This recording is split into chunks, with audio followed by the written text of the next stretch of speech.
अस्सलाम वालेकुम class, this is Mohammad Hashim Zia and I hope you are doing great. भाई इस वीडियो के अंदर हम लोग नज़्म बिन स्कूल के मैथ्स के पेपर को कंप्लीटली डिस्कस करेंगे, इंग्लिश के पोर्शन को डिस्कस करेंगे।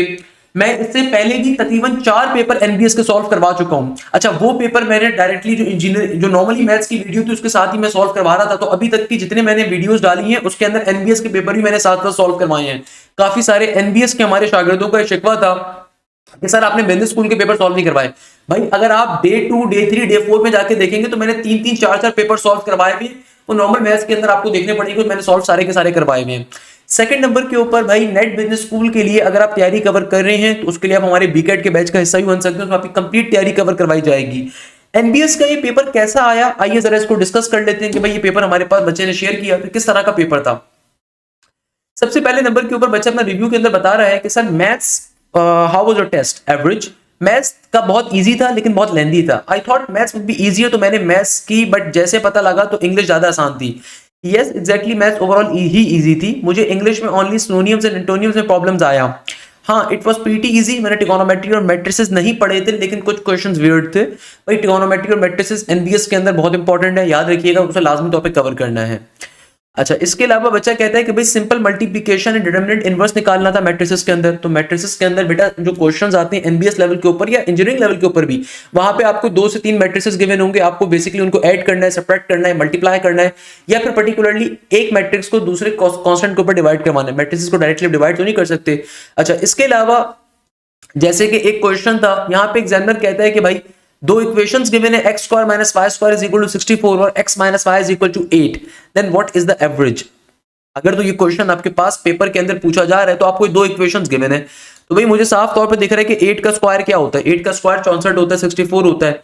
तो आप सिंपल तरीके से यहाँ पे क्या कर सकते हो, x minus Y is equal to 8 के ऊपर अगर आप स्क्वायरिंग बोथ साइड कर दो तो फिर ये मेरे ख्याल में सॉल्व करना आपके लिए ज्यादा निस्बतन आसान हो जाएगा। क्योंकि देखो ये जो क्वेश्चन गिवन है, यहाँ पे आपको क्वेश्चन ये है कि x square minus y square अगर बराबर है किसके 64 के, और आपको x माइनस वाई की वैल्यू गिवन थी 8 के बराबर, तो अगर आप स्क्वायरिंग बोथ साइड करोगे तो भाई इससे आपको फायदा क्या होगा, आपको फायदा ये होगा कि भाई दो तरीके सॉल्व करने के। वैसे तो या तो आप स्क्वायरिंग बोथ साइड कर लो, नहीं तो आप इसको ओपन करवा लो। इसको भी तो ओपन कर सकते हैं ना, a square minus b square के फॉर्मूले के ऊपर। तो ये बन जाएगा आपके पास x plus y into x minus का वाई इक्वल टू के बाद 64 का 64। तो x माइनस वाई की वैल्यू अगर 8 है तो आपके पास x प्लस वाई की x प्लस वाई और x माइनस वाई की जगह पे 8 आ गया, इक्वल टू के बाद 64 का 64 हमारे पास एज इट इज रहेगा। अब आप इसको फर्दर सिंप्लीफिकेशन के ऊपर लेके चले जाएंगे तो भाई ये 8 मल्टीप्लाई हो रहा है, हमारे डिवाइड हो जाएगा आपके पास सिंपल तरीके से।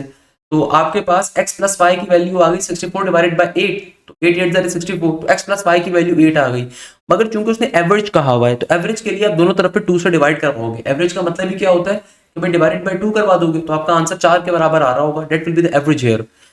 एक और क्वेश्चन हमारे पास था 2 tangent x by 2 divided by 1 plus tangent square x by 2। भाई ये तो सिंपल आपके पास टेंजेंट 2 टाइम्स ऑफ थीटा का फॉर्मूला आ रहा है। ट्रिगोनोमेट्री के अंदर बेसिक फॉर्मूला हमारे पास यहाँ पे पूछा जा रहा है। देखो ट्रिगोनोमेट्री के फॉर्मूलाज आपके पास इंजीनियरिंग साइड के ऊपर भी और हमारे पास सिंपल तरीके से बिजनेस साइड के ऊपर भी बेतहाशा इंपॉर्टेंट है। अक्सर बच्चे जो गलती करते हैं वो गलती ये करते हैं कि फॉर्मुलास को कवर नहीं करके जाते। फॉर्मुलास को कवर करना सबसे क्रूशियल पार्ट है, फॉर्मुलास को खुदारा लाजमी तौर पे कवर करें। अच्छा, आई रिमेंबर कि एनबीएस की मैंने कौन सी वीडियो के अंदर मैंने बात करी थी, मेरी वो जो एक वीडियो हैंग हो रही थी ना, उसके अंदर पता नहीं कोई टेक्निकल इशू आ गया था। वो वाली जो वीडियो थी उसके अंदर मैंने एनबीएस के 2 पेपर सॉल्व करवाए हैं। 2 पेपर्स मैंने वहां पे डे नंबर 2 था, डे नंबर 3 था, उसके अंदर हमने एनबीएस के 2 पेपर्स को सॉल्व किया हुआ है। खैर, नेक्स्ट क्वेश्चन में एग्जामिनर कह रहा है if 8 people done a work in 4 days with 6 hours daily, how long it take for 12 men to do with the work of 4 hours a day। अच्छा, if 8 men done a work in 4 days with the 6 hours daily, यानी कि अगर 8 बंदे 4 दिनों तक 6 घंटे का काम करते हैं, तो यानी कि मैं अपने मैन आवर्स यहां से निकाल सकता हूं। 8 बंदे गिवन है, 8 बंदे अगर 4 दिनों के अंदर 6 घंटे रोज काम करते हैं तो क्या बन जाएगा, 8 4 इज 32, और 32 को अगर मैं 6 से मल्टीप्लाई करूं तो 6 2 इज 12 एंड 1 का 1 3 2 इज 6 3 इज 18 एंड 1 इज 19। तो it should become 192 man hours, यानी कि टोटल वर्क आपके पास कितने के बराबर है, टोटल वर्क बराबर है 192 मैन आवर्स के। वो आपके पास 192 मैन आवर्स के बराबर है। Now 12 man work 4 hours per day. Now 12 man work 4 hours per day, तो एग्जामिनर आपसे क्या कहता है, अगर 12 बंदे, how long does it take for 12 man to do so with the work of 4 hours a day. तो अगर मैं ये कहता हूं कि 12 बंदे 4 घंटे दिन में काम कर रहे हैं, तो अगर 12 बंदे 4 घंटे दिन में काम कर रहे हैं, सिर्फ 4 घंटे, सही है। तो आपके पास ये कितना काम कर सकते हैं एक दिन में, तो 12 into 4 will be equal to 12 4 is 48 के बराबर। तो यानी कि भैया ये आपके पास जो मैन आवर्स आ रहा है ये पर डे का आ रहा है, सही है। ये आपके पास चूंकि यहाँ पे देखो ये 8 बंदे थे, 4 दिन थे और हर दिन 6 घंटे काम कर रहे थे, ये पर आपके पास, तो ये 192 इसको रिप्रेजेंट कर रहा है, इसमें टोटल डेज भी इंक्लूडेड है। जबकि एग्जामिनर कह रहा है कि भाई कितना टाइम लगेगा अगर 12 बंदे एक दिन में सिर्फ 4 घंटे काम करें, तो भाई आप नंबर ऑफ डेज आपको निकालने हैं। तो डेज निकालने के लिए हम क्या करेंगे, जो भी हमारे पास एक टोटल टाइम पीरियड था उसको आप डिवाइड कर दो, एक दिन में कितना काम हो रहा है, एक दिन में 48 मैन आवर्स का काम हो पा रहा है। तो सिंपल क्या बन जाएगा, इसकी अगर हम बेसिक सिंप्लीफिकेशन करवाएं तो अगर हम 8 का टेबल पढ़ें तो 8 2 जार 16 होता है ना, 8 2 जार इज 16 और 8 2 जार इज 16, 8 2 जार इज 16 कितना कैरी किया, 3 कैरी किया। और 8 के टेबल में 32 कहां पर होता है, 8 4 जार इज 28 और 8 के टेबल में 48 कहां पर होता है, 6 के ऊपर, तो 6 1 6 6 4 जार इज 24। तो 4 आपको दिन लगेंगे काम करने के अंदर। आपको कितना टाइम लगेगा, आपको 4 दिनों का टाइम पीरियड लगेगा, 4 दिनों का टाइम पीरियड लगेगा। अगर 12 बंदे 12 बंदे सेम काम को 4 घंटे पर डे के ऊपर करते हैं तो आपको 4 दिन के अंदर आप इजीली काम कर सकते हो। तो इस तरीके से क्वेश्चन क्या हो गया, सॉल्व हो गया। कोई मुश्किल क्वेश्चन तो नहीं है भाई, ये कौन कहते हैं मुश्किल है, सिंपल तरीके से क्वेश्चन क्या हो गया हमारा यहाँ पे सिंप्लीफाई हो गया, सॉल्व हो गया। अच्छा नेक्स्ट क्वेश्चन जो हमारे पास आ रहा है, एग्जामिनर कहता है if there is a money in office, A pick half plus 1 and the B pick the other half plus 1 and C pick the remaining 11 rupees. What will be the original value of money? Okay. Examiner कह रहा है if there is a money in office, A pick half, जो भी total amount था उसका आधा plus 1 and B pick the other half, यानी कि उस आधे का जो आधा था ना, उस आधे का जो आधा था वो, and B pick the other half plus 1, यानी कि बी ने अदर हाफ प्लस 1 लिया है। Okay perfect. And C pick the remaining 11 rupees, C picks the remaining 11 rupees, so what will be the original value of the money. अब ये interesting conditional question आ रहा है, अब ये कंडीशनल वर्ड प्रॉब्लम आ रहा है, तो इसको सॉल्व करते हैं तरीके से जरा। देखो सबसे पहले एग्जामिनर क्या कह रहा है कि ओरिजिनल अमाउंट ऑफ मनी, मैं कहता हूं कि मेरे पास जो ओरिजिनल पैसे आ रहे हैं, जो ओरिजिनल मनी आ रहा है, जो मेरे पास ओरिजिनल मनी है वो बराबर है एक्स अमाउंट के। लेट सपोज ओरिजिनल मनी किसके बराबर है, एक्स के। If there is a money in the office, A picks half plus 1, यानी कि जो भी ओरिजिनल अमाउंट था ना, ए ने कितना लिया है, उसके आधा। तो ओरिजिनल अमाउंट अगर एक्स था तो एक्स का आधा प्लस का 1, ये ए की अमाउंट है, सही है। अब आप सोचो रिमेनिंग कितना बचेगा, जाहिर सी बात है भाई, अगर मेरे पास जो टोटल अमाउंट था उसका आधा लिया है किसने, उसका आधा ले लिया प्लस 1। अब जरा कंडीशन को पहले सोचो, कंडीशन क्या थी कि भाई टोटल अमाउंट तुम्हारे पास एक्स अमाउंट पड़ी हुई ऑफिस के अंदर, ए ने आधे पैसे लिए प्लस 1 रुपया, प्लस $1 या 1 रुपया उसने लिया है, सही है। तो अब जरा देखो रिमेनिंग पहले बनता कितना है, पहले रिमेनिंग आपको निकालना पड़ेगा। रिमेनिंग कितना हुआ कि देखो टोटल तुम्हारी अमाउंट थी एक्स की, उसमें से आपने ए ने जो पैसे लिए उसको माइनस करो। अब कुछ बच्चे सोच रहे होंगे सर रिमेनिंग तो x/2 होगा ना, नहीं, ए ने x/2 प्लस 1 लिया है ना, प्लस 1 लिया है कंडीशन के मुताबिक। यहां पे आपके पास क्या हो गया, x/2 प्लस 1, ये आपका इसको x में से माइनस करवाया जाएगा, क्या बन जाएगा, तो ब्रैकेट को ओपन करोगे तमाम वैल्यूज सब्ट्रैक्शन की फॉर्म में आएंगी, ये भी माइनस हो जाएगा, ये भी माइनस होगा, तो माइनस का 1 तो एडिटिस का एडिटिस, और 2x माइनस का x, it should become x/2। तो आपके पास रिमेनिंग अमाउंट क्या बनती है, x/2 माइनस का 1। अच्छा आगे मेरे पास चूंकि लेफ्ट हैंड साइड पे भी क्वेश्चन तो लिखा हुआ है, एग्जामिनर कहता है आगे and B picks the other half plus 1। अब ये जो रिमेनिंग है इसमें से बी ने इसका आधा लिया, अब जो रिमेनिंग हाफ है इसका आधा लिया है बी ने। अब ये जो रिमेनिंग हाफ है ना, ये जो रिमेनिंग हाफ था इसका आधा प्लस 1 लिया है बी ने। तो अब इसको निकालो जरा, कैसे निकालोगे, देखो ये जो भी टोटल अमाउंट है इसका आधा डिवाइडेड बाय 2, यानी कि, तो भाई बी की कंडीशन क्या फॉर्म होती है, बी की कंडीशन मेरे पास क्या बनती है, B picks the other half plus 1, B ने जो लिया है उसका other half, and B picks the other half plus 1, B picks the other half, ये जो लिया है इसका आधा।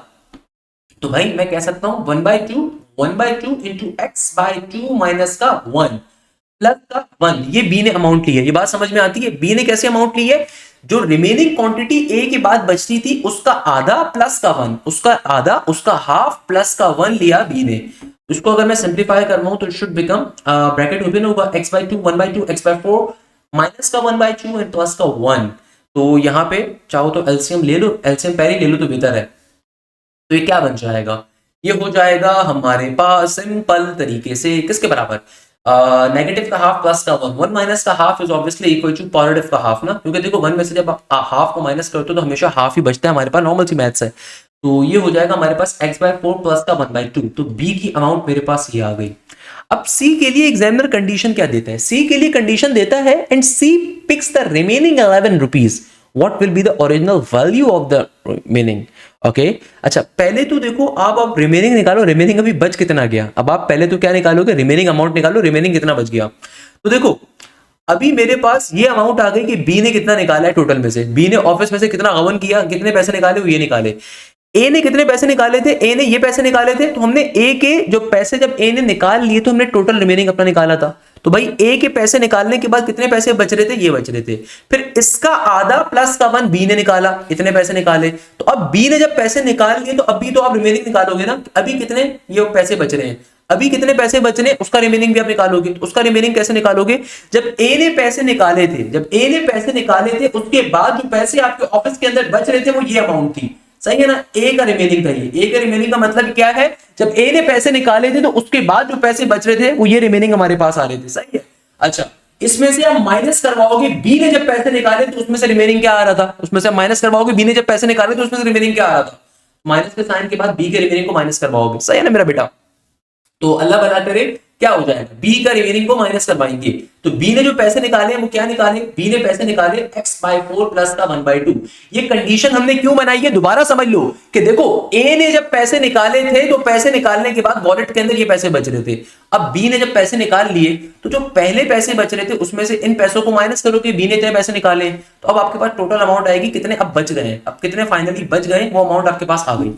तो इसको सिंप्लीफाई करने के लिए ब्रैकेट्स को ओपन करवाओगे, तमाम टर्म्स यहाँ पे सिंप्लीफाइड फॉर्म में आएंगी, x/2 माइनस का 1 माइनस का x/4 माइनस का 1/2। तो अल्लाह भला करे इन टर्म्स को एक साथ सिंप्लीफाई कर दो, x के नीचे भी 4 है, इसके नीचे भी 4 लेकर आएंगे तो 2 से मल्टीप्लाई 2 से डिवाइड, और यहाँ पे भी अगर आप एलसीएम ले लो तो बेहतर है मेरा बेटा, तो 2 से मल्टीप्लाई 2 से डिवाइड। तो2x/4 एंड माइनस का x/4, चूंकि एलसीएम दोनों के नीचे सेम है तो 4 एक बार लिखा जाएगा एंड 2x माइनस का x will become 2x minus का x will become 1x and minus का 2 and minus का 1 will become minus का 3/2। तो अब फाइनली जब B ने पैसे निकाले तो अब रिमेनिंग क्या बच रहा है आपका टोटल, ये आपके पास बच रहा है रिमेनिंग, ये बच रहा है x/4 माइनस का 3/2। अब C की कंडीशन पे जा सकते हैं। अब C की कंडीशन क्या थी कि भाई what will be the original value of money. अब क्वेश्चन देखो इजी है, क्वेश्चन लेंथी है भैया, what will be the original value of money. Original value क्या है अब ओरिजिनल वैल्यू क्या है, अगर सी ने अब खाली रिमेनिंग 11 रुपए बचते हैं वो सी के पास आए। अब एग्जामिनर ने कंडीशन क्या दी है कि भाई अब जो रिमेनिंग जितने पैसे बचे हैं ना वो 11 रुपए के बराबर है और उस सी ने ले लिए। एग्जामिनर कंडीशन क्या दे रहा है, थर्ड कंडीशन, कि अब जो रिमेनिंग पैसे बचे वो सिर्फ 11 रुपए बचे जो सी ने ले लिए। तो हमने रिमेनिंग पैसे अपने तो ऑलरेडी कंडीशन बना ली है, तो सी ने जो पैसे निकाले हैं वो 11 रुपए हैं, तो 11 रुपए की कंडीशन क्या है, ये है x/4 माइनस का 3/2। यानी कि जब ए ने पैसे निकाले फिर बी ने हाफ प्लस का 1 निकाले तो जो रिमेनिंग बच रहा था वो रिमेनिंग सी ने लिया है और वो 11 रुपए के बराबर है। अब इसको सिंप्लीफाई कर लो तो x की वैल्यू आ जाएगी, टोटल अमाउंट आपको इजीली मिल जाएगा। इसको एलसीएम लो, यहाँ पे एलसीएम ले लो यहाँ पे, तो भाई इसको कैसे लोगे, 2 से मल्टीप्लाई 2 से डिवाइड, तो ये तो x/4 का x/4 माइनस का 6/4 इक्वल टू 11, और ये 4 दोनों के टर्म्स के नीचे आ रहा है तो 4 नीचे आ जाएगा, यहाँ पे x माइनस का 6 इज इक्वल टू 11, 4 डिवाइड हो रहा है वहां पे मल्टीप्लाई होगा, तो ये बन जाएगा x minus 6 is equal to 11 multiply by 4, 4 11 is 44, तो x की वैल्यू किसके बराबर आ जाएगी, 44 प्लस का 6, x की वैल्यू आ जाएगी मेरे पास सिंपल तरीके से 50 के बराबर। That's how we will solve this particular question। इस तरीके से क्वेश्चन हमारा फाइनली सॉल्व हो जाएगा। That's the logic of this particular question। इस तरीके से फाइनली हमारा क्वेश्चन क्या हो जाएगा, सॉल्व हो जाएगा, सिंप्लीफाई हो जाएगा। तो आगे क्वेश्चन आ रहा है, ये आपके पास सिंपल आ रहा है कि भाई if point -1,1 rotate to 270 degree what will be the new points. Okay perfect, कोई मसले की बात नहीं है भाई। एग्जामिनर देखो आपसे यहाँ पे क्या कह रहा है, एग्जामिनर आपसे यहाँ पे दो तरह की बातें कर रहा है। एक पॉइंट है -1,1, ये रोटेट किया जाता है 270 डिग्री के ऊपर, तो बताइए न्यू पॉइंट्स क्या होंगे। पहले तो आपको मालूम होना चाहिए एग्जैक्टली पॉइंट -1,1 लाए कहां पे करेगा। -1,1 का मतलब है, लेट सपोज ये कोई पॉइंट आ रहा है, सही है ना। ये पॉइंट क्या होगा, ये जो पॉइंट होगा ना, जाहिर सी बात है ये x के अलोंग -1 के ऊपर है, y के अलोंग +1 पे, तो ये वो पॉइंट होगा जो -1,1 के ऊपर लाई कर रहा है। अच्छा, अब एग्जामिनर क्या कह रहा है, इसको 270 डिग्री के ऊपर आपने रोटेट कर दिया।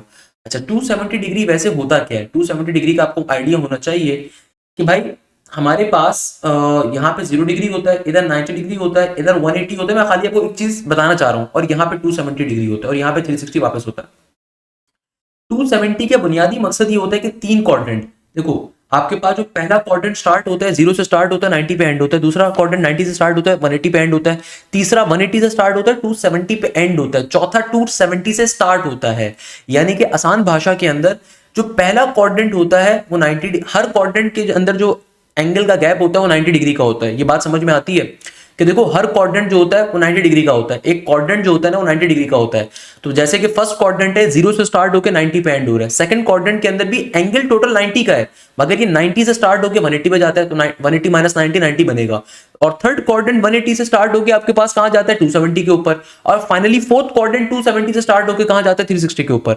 तो 270 पे रोटेट करवाने का मतलब क्या है कि आप इसको बेसिकली काउंटर क्लॉकवाइज रोटेट कर रहे हो, 3 क्वाड्रेंट के मुताबिक आप इसको 3 क्वाड्रेंट का गैप है, क्योंकि देखो 270 का मतलब क्या है कि आप बेसिकली इसको 270 यहां पे लाए करते हैं, तो बीच में 3 क्वाड्रेंट आते हैं। अगर मैं 0 से चलना स्टार्ट कर रहा हूं तो यानी कि मेरे पास सिंपल तरीके से 270 डिग्री थर्ड क्वाड्रेंट के एंड है। 270 का मतलब क्या है कि मैंने 0 से चलना स्टार्ट करा और मैं 270 डिग्री के ऊपर पहुंचा, तो बीच में 3 क्वाड्रेंट आए। तो इसका मतलब ये हुआ कि आपको इसे भी क्या करना है, इसको भी आपको 3 क्वाड्रेंट आगे घुमाना है। यानी कि -1,1 को अगर 270 पे रोटेट करना है तो इसका मतलब क्या है कि ये जो पॉइंट यहाँ पे मौजूद है ना, ये भी सेकंड क्वाड्रेंट में है, तो आप इसके अंदर 3 क्वाड्रेंट्स का इजाफा कर दो। अब ये कहाँ पे होगा, अगर मैं यहां से लेके इसको चलता हूं, ये मेरा एक क्वाड्रेंट, ये मेरा दूसरा क्वाड्रेंट, ये मेरा तीसरा क्वाड्रेंट, तो जाहिर सी बात है फर्स्ट क्वाड्रेंट के ऊपर पे लाए करेगा। कहाँ लाए करेगा, फर्स्ट क्वाड्रेंट के ऊपर।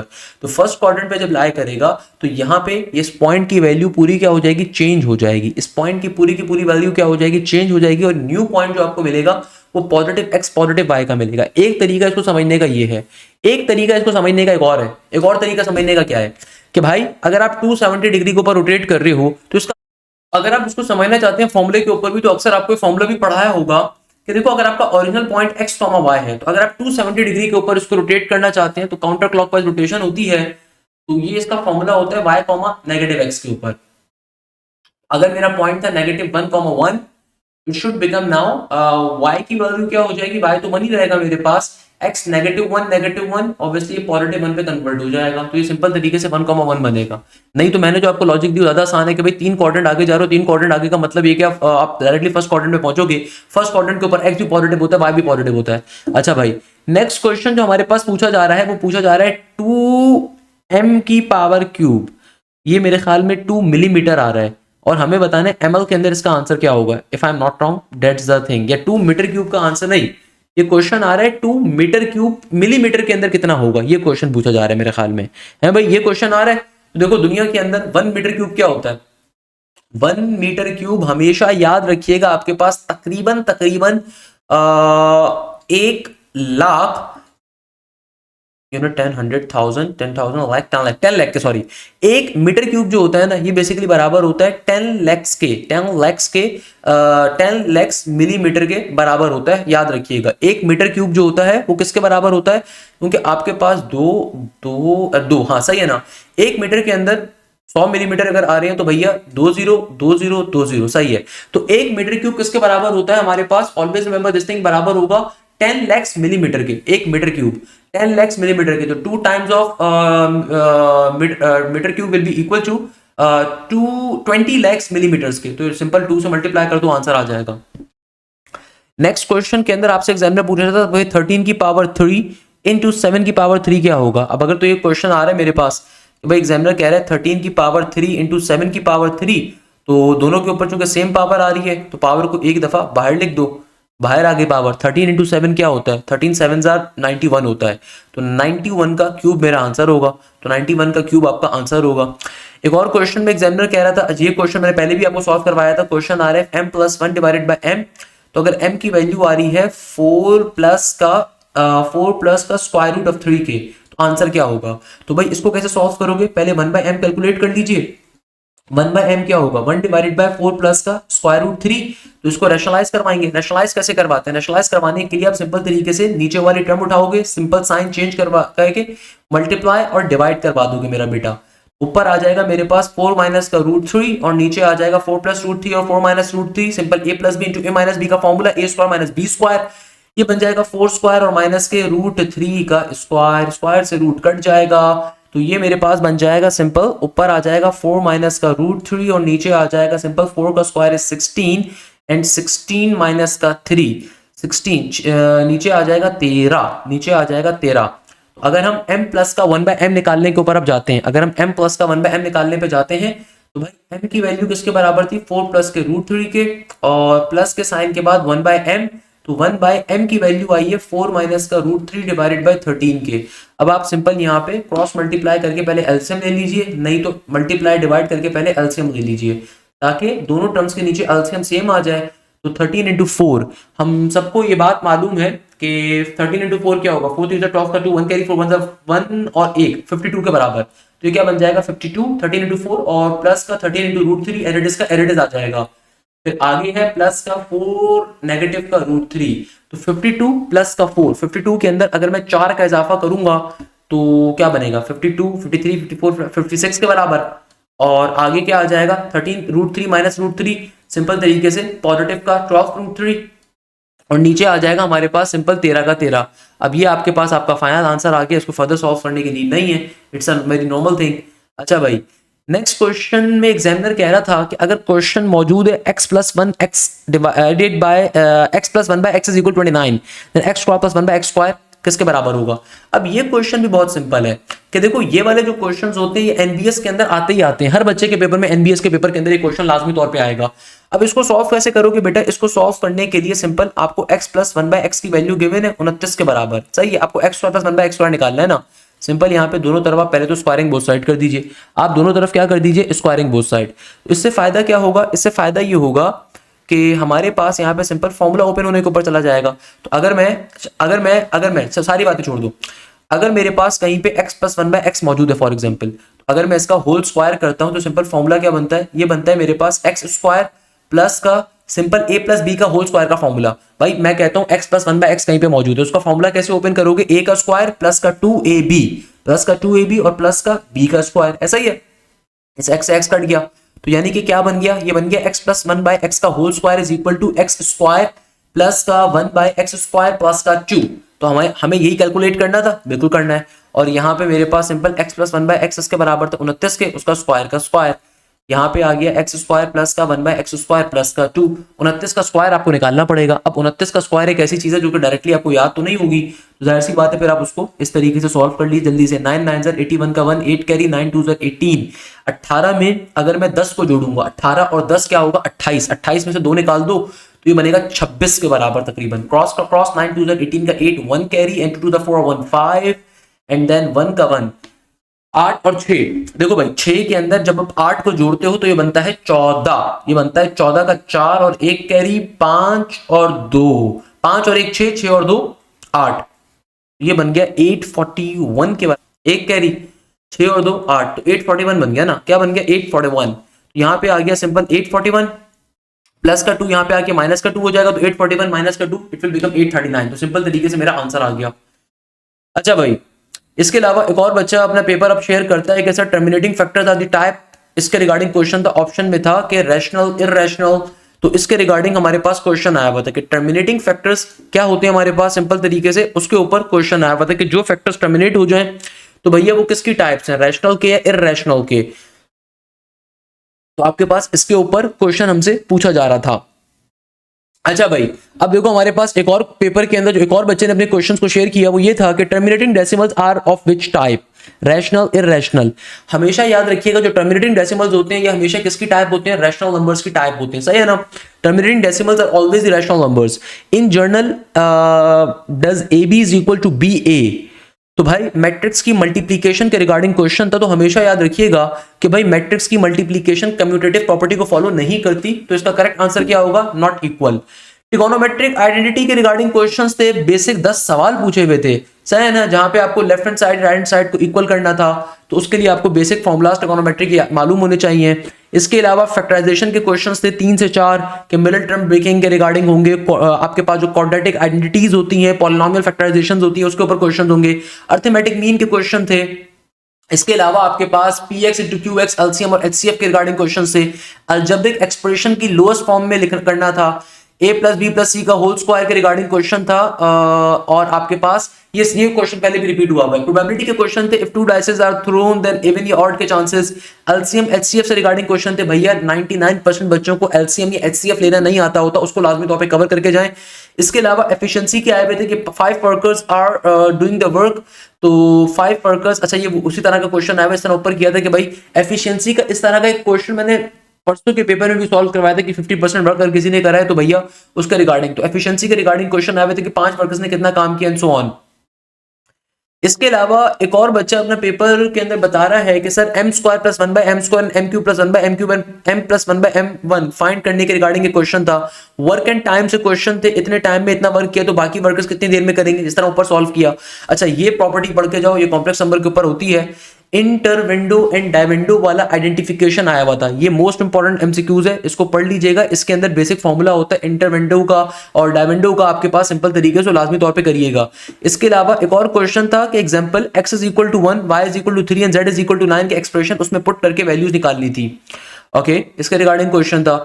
फिर एक क्वेश्चन था जैसे x क्यूब अगर बराबर है 625 पे आगे सॉल्व करना था। एग्जांपल एक था कि अगर 3 इंटू 3 की पावर x प्लस 1 एंड 3 की power x is equal to 6, तो क्या करना है, इसका ये था कि y के इक्वल रख के वैल्यू निकालनी थी। ओके, समथिंग लाइक दैट कि भाई 3 इंटू 3 की पावर में x प्लस 1 और 3 की पावर x अगर बराबर है 6 के, तो इसको इसके अंदर डालोगे, यहाँ पे 3 की पावर x के 6 आ जाएगा, सिंपलीफाई करोगे 6 3 18 प्लस का 1 19, तो y की वैल्यू आ जाएगी, सिंपल है। तो इसके अलावा आपके पास 3 की power x is equal to इसकी वैल्यू जो कि इक्वल रखना था और वैल्यू निकालनी थी। ऑल्सो एक था जो क्लास 10 2.7 साइमल्टेनियस इक्वेशंस था जिसमें y की वैल्यू निकालनी होती है और 2 इक्वेशंस में पुट करनी होती है, यानी कि बेसिक इक्वेशंस को, बेसिक 2 इक्वेशंस गिवन थी, उनको आपस में सॉल्व करना था। एक स्फीयर का वॉल्यूम फाइंड करने के लिए आया हुआ था, तो भाई स्फीयर का वॉल्यूम क्या होता है, v is equal to 4 divided by 3 pi r cube के ऊपर सिंपलीफाई कर लोगे, सब वैल्यूज गिवन थी पाई वगैरह की, उसको बस पुट करके आंसर निकालना था। Okay perfect. इसके अलावा हमारे पास एक और बच्चे ने अपने पेपर में शेयर किया कि सर मैट्रिक्स का आया था 2/2 की मल्टीप्लिकेशन का, तो 2/2 की मैट्रिक्स की मल्टीप्लिकेशन का कोई भी क्वेश्चन हो सकता है। लेट्स सपोज आपके पास ये क्वेश्चन आ रहा है, 2 मैट्रिसेस गिवन है, सिंपल इनको आपस के अंदर मल्टीप्लाई करवाना है, तो मैट्रिसेस की मल्टीप्लिकेशन कैसे करते हैं, simple head to tail concept के ऊपर मल्टीप्लाई करोगे। एडिटिव इनवर्स फाइंड करना था, एक और क्वेश्चन के अंदर, तो भाई एडिटिव इनवर्स ये कॉम्प्लेक्स नंबर का होगा, एडिटिव इनवर्स, तो additive inverse of a complex number कैसे निकालोगे, सिंपल तरीके से आप दोनों टर्म्स के साइन को कन्वर्ट कर दोगे आपके पास। इसके अलावा 3/3 के मैट्रिक्स का डिटरमिनेंट लेना था। तुम लोग पूछ रहे थे ना, इस टाइप के क्वेश्चंस आए थे, एग्जैक्ट क्वेश्चन नहीं है लेकिन इससे रेलिवेंट ही थे। नेट बिजनेस सोशल साइंसेस का पेपर हमारे पास आ रहा है, तो भाई इस बच्चे ने काफी सारे क्वेश्चंस आपको शेयर करे हैं। इसके अलावा याद रखिएगा ये 28 नवंबर का हमारे पास एनबीएस का पेपर है, तो 27 नवंबर के क्वेश्चंस भी हैं। प्लीज रिमेंबर दिस थिंग कि मैंने ऑलरेडी नर्स के एनबीएस के 3 पेपर्स अभी तक सॉल्व करवा चुका हूं। मेरी जो वीडियो नंबर, जो डे नंबर 2 डे नंबर 3 की वीडियो थी, जो हैंग हो रही थी, उसके अंदर ही मैंने एक पेपर सॉल्व करवाया था। इसके अलावा एनबीएस की कंप्लीट मैराथन मैंने डाली थी, उसको लाजमी तौर पर कवर करिएगा। और जो इंग्लिश की मैराथन थी प्रोफेसर एहतशाम की, उसको कवर करिएगा, उसमें आपके बहुत सारे सोनियम इंटरव्यू से रिपीट हो रहे थे। तो आपने एनबीएस की तैयारी बहुत तरीके से करनी है। अगर आप चाहते हैं कि आपके एनबीएस का टेस्ट बहुत अच्छा हो net number 2 net number 3 net number 4 के लिए, तो आप लाजमी तौर पर हमारे बीकेट के बैच का हिस्सा ही बन सकते हैं। सेकंड नंबर के ऊपर आप लाजमी तौर के ऊपर, अगर आपके नेट 1 में जो भी स्कोर आया, नेट 2 की तैयारी अभी से स्टार्ट करें। नेट 1 में स्कोर कम आना एक नेचुरल बात है, पहली दफा बच्चा टेस्ट देता है। किसी भी नेट के अंदर किसी भी पार्ट का सिलेबस ज्यादा या कम नहीं आता, आपके पास मिक्स सिलेबस होता है फर्स्ट और सेकंड ईयर के एफएससी का, एप्टीट्यूड का। तो रिमेंबर दिस थिंग, तैयारी पूरी करनी है। तो आपको बैजेस के अंदर क्या खास बात मिलती है जो आपको यूट्यूब पे नहीं मिलती, मैं वो डिफाइन कर देता हूं। भाई बैजेस का सबसे बड़ा फायदा ये होता है जो आपको कहीं पे भी यूट्यूब पे नहीं मिलेगा। सबसे पहले नंबर के ऊपर लाइव क्लासेस के ऊपर कंप्लीट कोर्स आप लोगों का कवर होता है स्मार्ट बोर्ड के ऊपर।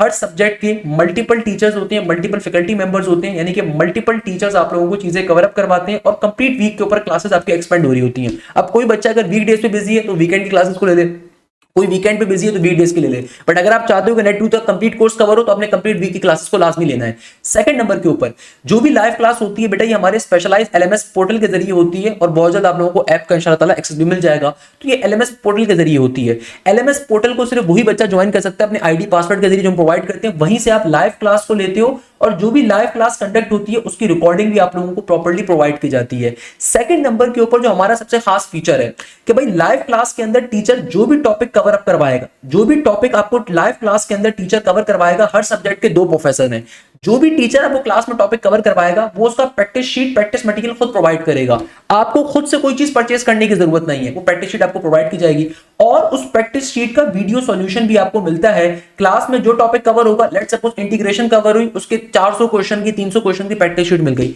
और फिर उस प्रैक्टिस शीट के अंदर टॉपिकल वाइज क्वेश्चन मौजूद होंगे जिसको हम टीपीपीस कहते हैं, टॉपिकल पास्ट पेपर्स के क्वेश्चंस 400 पाकिस्तान की हर यूनिवर्सिटी के उसमें पास्ट पेपर्स के क्वेश्चन मौजूद होंगे, सारे क्वेश्चन ऑलरेडी मौजूद होंगे। और फिर जो हमारे एक तीसरे मेंबर होते हैं जो फैकल्टी के हर सब्जेक्ट के, जिनका नाम होता है टेस्टिंग डिपार्टमेंट के टीचर, उनका काम होता है उस प्रैक्टिस शीट का वीडियो सॉल्यूशन प्रोवाइड करना। इसी तरीके से आप लोगों के प्रॉपर्ली टेस्ट कंडक्ट होते हैं, और उन टेस्टों का प्रॉपर्ली अगेन वीडियो सॉल्यूशन भी मिलता है, और ये टेस्ट सिर्फ एक दफा कंडक्ट नहीं होते, आप लोगों के वीकली टेस्ट अलग होते हैं, यानी कि वीकली टेस्ट का सिलेबस आपके पास अलग होता है। इसके अलावा जब एक महीना कवर हो जाता है तो फिर ग्रैंड टेस्ट आपके अलग होते हैं, जब तक जितना कंटेंट उस तक कवर हुआ उसका टेस्ट होता है। इसके अलावा आपके हर यूनिवर्सिटी से पहले उसके स्पेशलाइज्ड एफएलपीज कवर अप होते हैं। इसके अलावा आप लोगों को सबसे ज्यादा जो फायदा मिलता है वो मॉक टेस्ट मिलते हैं आप लोगों को। इसके अलावा आप लोगों के चैप्टर वाइज टेस्ट अलग से कवर हो रहे होते हैं, तो इतनी ज्यादा बड़ा प्रैक्टिस जोन आपको मिलता है। तो अगर फिर भी अच्छे नंबर नहीं लेकर आओगे तो फिर क्या करोगे, ये सारी फायदा आप लोगों को होता है। इसके अलावा सबसे इंपॉर्टेंट चीज और सबसे फायदेमंद चीज जो यहाँ पे होती है कि भाई जो भी लाइव क्लास कंडक्ट होती है उसकी रिकॉर्डिंग तो मिल रही है, साथ साथ आपके पास कंप्लीट कोर्स की रिकॉर्डिंग भी अवेलेबल होती है कि इन केस अगर कोई बच्चा खुद से कोई टॉपिक कवर करना चाहता है तो वो भी आप कवर कर सकते हो, तो आपके पास कंप्लीट कोर्स की रिकॉर्डिंग अवेलेबल होती है। इस बैच का फायदा ये होगा, क्या फायदा होगा भाई, नॉर्मली इदारों के अंदर ये होता है कि उनके जो बैचेस होते हैं वो 3 महीने 4 महीने में खत्म हो जाते हैं एक दफा की फीस के बाद। हमारे बैचेस के अंदर आप जो फीस पे करोगे ये पूरे एकेडमिक ईयर की होगी, अगस्त 2026 तक ये वैलिड होगी। इसके अंदर फायदा क्या होगा कि भाई लेट सपोज मैं एक एग्जांपल देता हूं, मैथ्स के अंदर प्रोफेसर आफ्ताब पढ़ा रहे हैं आपको मैथ्स, और प्रोफेसर हाशिम भी, सही है ना भैया। तो जैसे ही professor Hashim let suppose second year aptitude maths पढ़ा रहे हैं, प्रोफेसर आफ्ताब आपको फर्स्ट ईयर एप्टीट्यूड मैथ्स पढ़ा रहे हैं, मैं एक एग्जांपल दे रहा हूं। जैसे ही second year aptitude maths sir Hashim complete करवाएंगे वो फर्स्ट ईयर एप्टीट्यूड पे चले जाएंगे, first year sir Aftab complete करवाएंगे सेकंड ईयर पे चले जाएंगे। Towards the end of the academic year ये पैटर्न चलता जाएगा। तो आपका मल्टीपल टाइम कोर्स कवर हो रहा है लाइव क्लासेस के अंदर। आपने लेट सपोज किसी कॉलेज की वजह से, किसी कोचिंग की वजह से, एकेडमी की वजह से लाइव क्लास नहीं ले सके, मिस हो गई, वो दोबारा टॉपिक भी कवर होगा, सेम प्रोफेसर भी कवर करवाएगा, दूसरा टीचर भी कवर अप करवाएगा। प्रोफेसर बिलाल भी आपको कोर्स कवर करवा रहे हैं, प्रोफेसर रोनाल्ड विल्फर्ड भी आपको कोर्स कवर करवा रहे हैं। पाकिस्तान के बहुत बड़े बड़े नाम अल्हम्दुलिल्लाह ज़वजल हमारे इदारे का हिस्सा हैं। प्रोफेसर आफ्ताब एचओडी हैं भैया, मैथमेटिक्स के कॉमिक्स कॉलेज का बड़ा मशहूर कॉलेज है। प्रोफेसर एहतशाम इंग्लिश के हैं, सही है ना। मिस दोहा जैन है बिजनेस की तैयारी के लिए। सैयद बिलाल साहब हमारे पास मौजूद है बिजनेस यूनिवर्सिटीज की तैयारी के लिए। अप्लाइड साइंसेस के अंदर केमिस्ट्री के अंदर प्रोफेसर शहरियार भी हैं, और प्रोफेसर आपके पास साद अक्कार भी हैं। तो भाई आप लोगों का कंप्लीट कोर्स कवर होगा। बायोलॉजी के लिए आपके पास प्रोफेसर शहरियार, प्रोफेसर शाफे मौजूद हैं जो कि खुद एमबीबीएस डॉक्टर हैं। तो भाई आप लोगों की, आप पाकिस्तान की किसी भी इंजीनियरिंग यूनिवर्सिटी की कंप्यूटर साइंस की तैयारी कवर कर रहे हो तो आपको जो बैच मिलता है वो नेट ईकेट का मिलता है। आप बिजनेस यूनिवर्सिटी की तैयारी कवर कर रहे हो, बीकेट के बैच में आते हो। आप अप्लाइड साइंसेज या एमडीकेट की तैयारी कर रहे हो तो एमडीकेट के बैचेस के अंदर आते हो। तो बताने का मकसद ये कि आपके तमाम टॉपिक्स मल्टीपल टाइम्स कवर होते हैं। भाई ये तमाम फैसिलिटीज आपको यूट्यूब पे नहीं मिल सकती, यूट्यूब पे कोई गाइडेंस नहीं मिलती। इसके अलावा सबसे बढ़कर आप लोगों को, अब आप देखते होंगे कि हमारे एक स्पेशलाइज्ड टीम है, उस टीम के अंदर प्रॉपर्ली आपके पास कोऑर्डिनेटर का एक्सेस अवेलेबल है। भाई आपको अपना कोई एकेडमिक शेड्यूल डिजाइन करवाना है, कोई इशू है, आपको कोई प्रॉब्लम है, कोई टाइम टेबल का इशू आ रहा है, कोऑर्डिनेटर का नंबर गिवन है, उसके ऊपर आप मैसेज कर सकते हो। कोई प्रॉब्लम है कोऑर्डिनेटर डिस्कस कर सकते हो। इसके अलावा आप लोगों को सबसे खास फीचर जो हमारे बैचेस के अंदर मिलता है, भाई लाइव क्लासेस तो आप लोगों की हो रही हैं, मगर सबसे खास फीचर क्या है, आप लोगों की लाइव डाउट क्लासेस भी कंडक्ट होती हैं। ये पाकिस्तान की किसी इदारे के अंदर फैसिलिटी आपको नहीं मिलती। लाइव डाउट क्लासेस का मतलब ये है कि भाई लेट सपोज अगर कोई बच्चा है जिसने कोई भी प्रैक्टिस मटेरियल सॉल्व कर रहा था, कोई भी प्रैक्टिस मटेरियल फंक का किसी भी किताब का आप सॉल्व कर रहे थे, आप कहीं फंसते हो, आपकी हर हफ्ते हर सब्जेक्ट की डाउट क्लास अलग से, जो नॉर्मल क्लास का अलग है, नॉर्मल क्लास का अलग है। और ये जो हमारे टेस्टिंग डिपार्टमेंट के टीचर, जैसे मैथ्स के अंदर प्रोफेसर हसन है, वो लाइव डाउट क्लास कंडक्ट करेंगे। He is a very senior aptitude professor. तो वो उनकी जिम्मेदारी ये होती है कि तमाम टेस्टों का वीडियो सॉल्यूशन बनाना, तमाम प्रैक्टिस मटेरियल का वीडियो सॉल्यूशन बनाना, इसके अलावा लाइव डाउट क्लास कंडक्ट करना। अगर एक हफ्ते में प्रोफेसर आफ्ताब के, प्रोफेसर हाशिम की क्लासेस अलग होंगी, दोनों का प्रैक्टिस मटेरियल अलग होगा, दोनों का वीडियो सॉल्यूशन डिजाइन करना, दोनों की लाइव डाउट क्लास को कंडक्ट करना। हर सब्जेक्ट में ये सिनेरियो, जैसे कि प्रोफेसर उस्मान हमारे पास मौजूद है फिजिक्स के अंदर, केमिस्ट्री के अंदर दूसरे प्रोफेसर मौजूद हैं, बायो के अंदर दूसरे मौजूद हैं, इंग्लिश के अंदर प्रोफेसर एहतशाम ही खुद अपनी डाउट क्लास भी कंडक्ट कर रहे होते हैं। मिस जोहा जैन आपको मिलती है बिजनेस स्कूल यूनिवर्सिटी के बच्चे तैयारी कर रहे होते हैं उनके लिए। इसके अलावा ना सिर्फ ये बल्कि आपके सपोर्ट व्हाट्सएप ग्रुप अलहदा होते हैं। सपोर्ट व्हाट्सएप ग्रुप आप लोग जो है ना बारी बारी जो मैसेज कर रहे होते हैं लोगों को, भाई व्हाट्सएप ग्रुप में ऐड कर दो, तो आप लोगों के स्पेशलाइज बैच के व्हाट्सएप ग्रुप्स होते हैं जहां पे डाउट टीम अलहदा है। अब आप सोचो कि यार 8,000 रुपए फीस ले रहे हैं, कितना चीजें प्रोवाइड कर रहे हैं। सपोर्ट व्हाट्सएप ग्रुप्स का मतलब ये होता है कि भाई वहां पे डाउट टीम हमारी अलहदा है। ये डाउट टीम टीचर्स की नहीं है, वो जूनियर टीचर्स होते हैं जो कि भैया डिफरेंट यूनिवर्सिटीज अच्छी यूनिवर्सिटीज में बैठे हुए, वो हमारे डाउट टीम में मौजूद हैं। वो टीचर नहीं है, वो डाउट टीम में। क्या आपकी कोई क्वेरीज है जो व्हाट्सएप पे पूछना चाहते हो वहां पे पूछ सकते हो। तो सपोर्ट व्हाट्सएप ग्रुप के ऊपर डाउट टीम अलग होती है। तो आपको ये तमाम फीचर्स मिलने हैं। अगर ये फीचर्स यूट्यूब पे कहीं मिल जाए बेटा तो हमें भी बता दीजिएगा, हम भी वहां से कर लेंगे। ऐसा पॉसिबल नहीं है। तो अल्हम्दुलिल्लाह ज़वजल बेतहाशा बच्चे बैचेस में आते हैं हर साल और बहुत अच्छा परफॉर्म करते हैं। तो अगर आप चाहते हो कि भैया नेट 2 की, नेट 3 की, नेट 4 की, ई कैट की, या फिर एमडी कैट की, या बी कैट की, या नस बिजनेस स्कूल की, या फिर फास्ट यूनिवर्सिटी की, एनईडी की, मैरान की, आईबी की, लम्स की, जीआईके की, एनटीएस की, किसी भी यूनिवर्सिटी की आप तैयारी कवर करना चाहते हो, आपके स्पेशलाइज्ड बैचेस होंगे जिन बैचेस में एफएलपीज भी कवर करोगे, मॉक टेस्ट भी कवर करोगे, पास्ट पेपर्स भी कवर करोगे। उसके लिए बैच का हिस्सा लाजमी तौर पर बनना ही बनना है। जज़ाकल्लाहु खैर, thank you so much. Hashim दिया साइनिंग ऑफ।